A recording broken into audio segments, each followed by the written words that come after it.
My name is Leonard Holt, and I want to tell you about the morning. Everything I thought I knew about my family fell apart.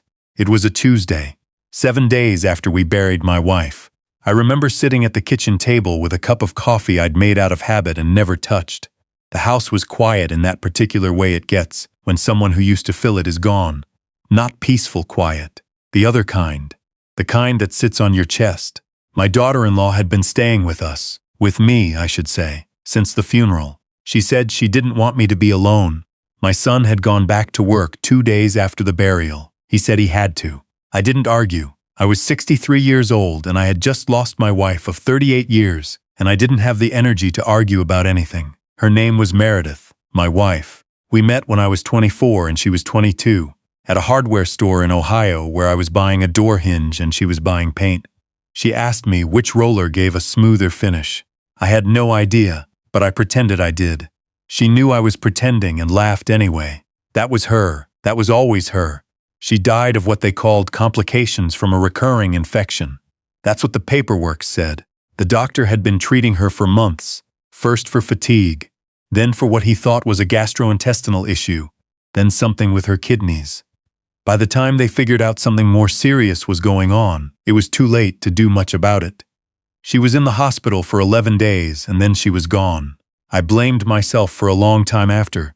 I should have pushed harder, asked more questions, taken her to a different doctor sooner.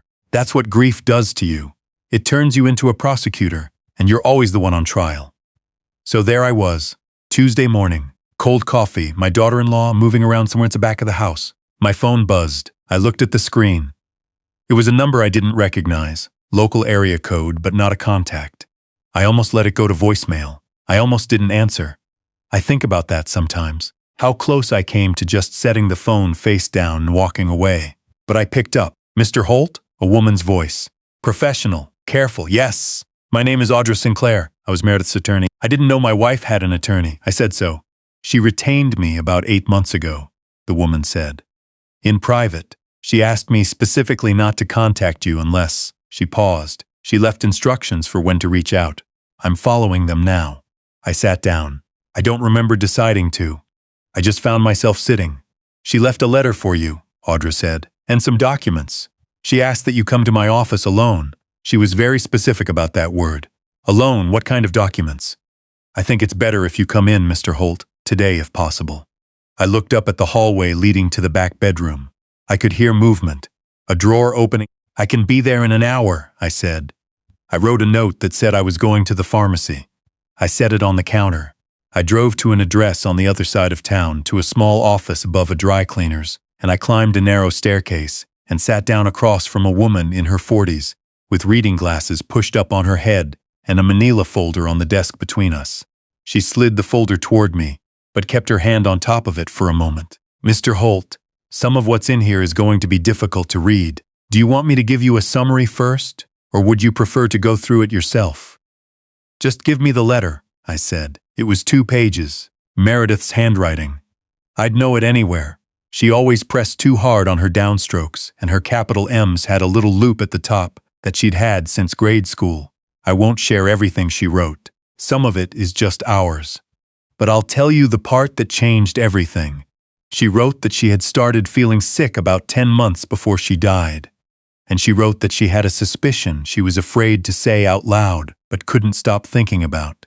She wrote that she had noticed the feeling was worse on days when she ate at home and better on days she didn't. She wrote that she had quietly switched to eating lunch out every day and started keeping her own food in a separate container at the back of the fridge, and that she'd felt better for about 3 weeks.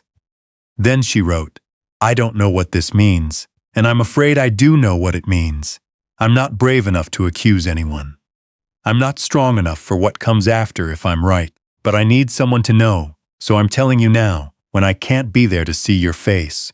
She had gone to a private doctor, not our regular physician, about 6 months before she died. She'd paid out of pocket. That doctor had run tests and found elevated levels of something in her bloodstream that shouldn't have been there.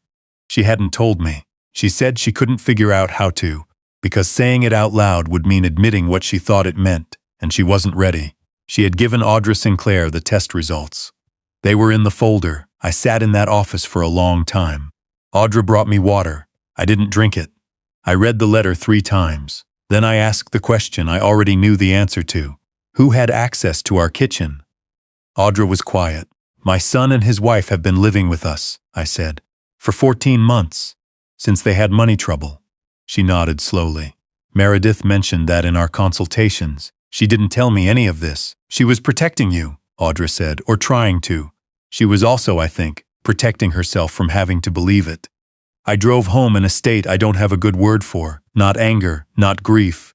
Something colder than either. I pulled into the driveway and sat in the car for 15 minutes, looking at the front door of the house I'd lived in for 22 years. Then I did something I'm glad I did. I did not go inside and confront anyone. I didn't call my son. I didn't say a word. I backed out of the driveway, and I drove to a hotel 6 miles away, and I checked myself in, and I sat on the edge of the bed in room 114, and I called a number Audra had given me. A detective she said she trusted, someone outside the circle. His name was Bassett. He answered on the second ring, and I told him everything, and he listened without interrupting, which told me he was good at his job. When I finished, he said, "Don't go back to the house tonight. My son will wonder where I am." "Let him wonder," Bassett said.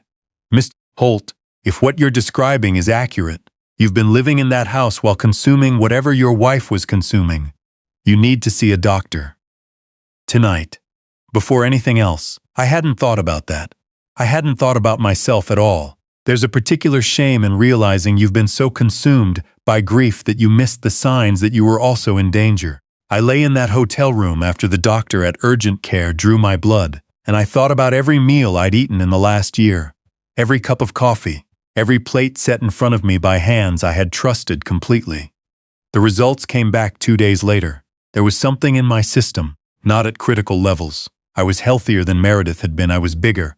I had been eating less at home because grief had taken my appetite, but it was there, undeniable, present. Bassett had been working quietly in those 2 days. He was thorough. I'll say that. What he found was this. My son had gambling debts that I had known nothing about.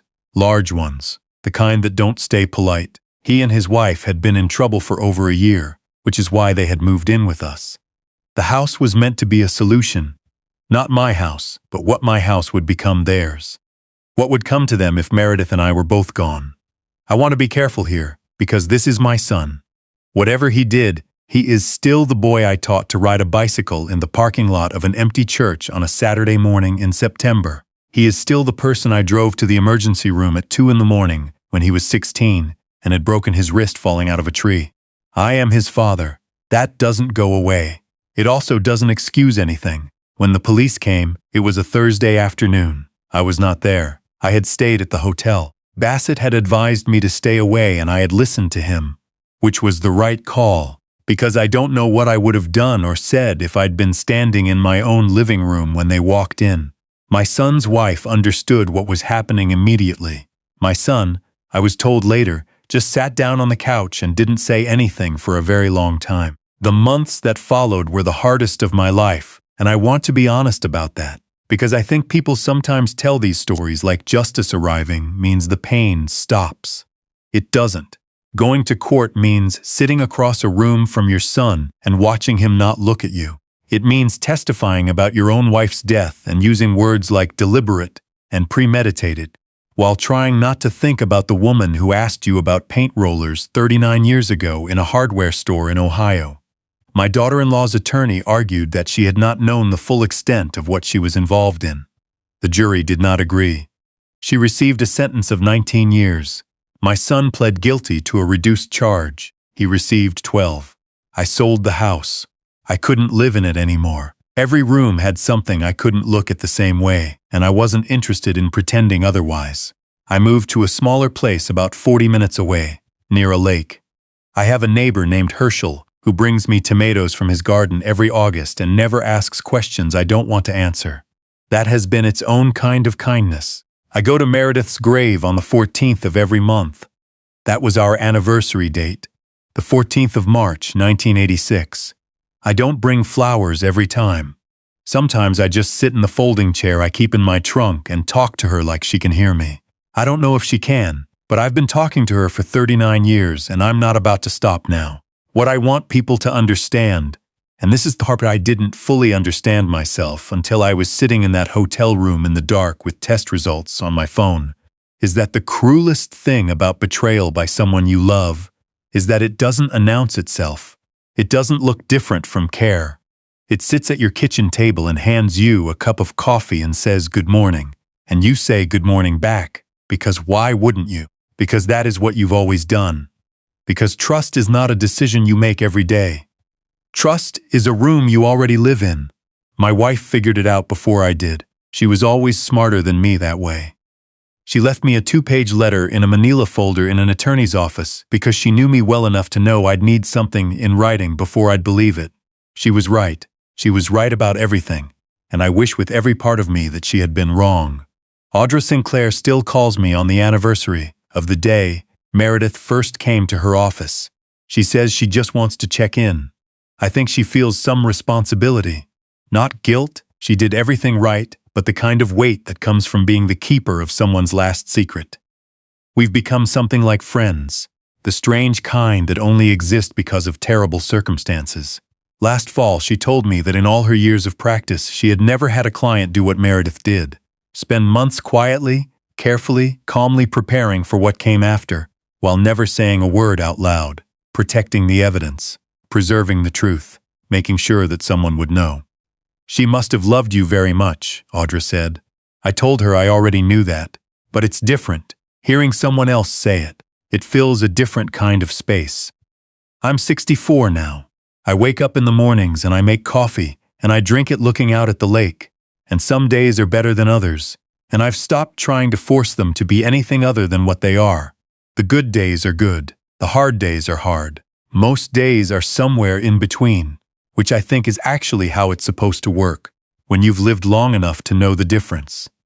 If you're listening to this and you're in a house where something doesn't feel right, where the quiet feels wrong, and you can't explain why, trust that feeling. Don't do what Meredith did. Don't protect people who don't deserve it at the cost of yourself. Tell someone. I would have moved mountains for her. She knew that. I think in her own way, she was trying to protect me from having to try.